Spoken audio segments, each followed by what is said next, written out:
নমস্কার, জয় মা কালী। আজকে একটা টোটকা দেবো অশ্বরোগ। অশ্বরোগটা আমাদের এখানে কি বলে হারিস, তো তারই একটা টোটকা দেবো, আপনারা শুনুন।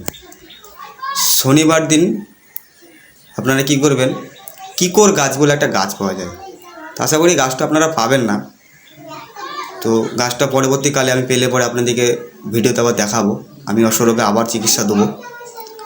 তা আপনারা কিকর গাছ না পেলে কি করবেন, নিম গাছ তুলবেন, একটা ছোট্ট চারা গাছ, একটা নিম গাছ তুলবেন। শনিবার দুপুরবেলায় চান টান করে সদ্য বস্ত্র পরে আপনারা সেই নিম গাছটা তুলবেন। নিম গাছটা তোলার আগে গাছটাকে 3টা তুড়ি মেরে আপনি যে কাজের লেগে লিখছেন সেই কাজের প্রার্থনাটা করবেন, নিম গাছটাকে বলবেন।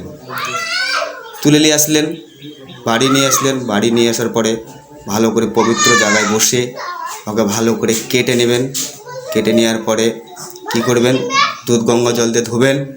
দুধ গঙ্গা জল দিয়ে ধোয়ার পরে ওকে শনিবার দিন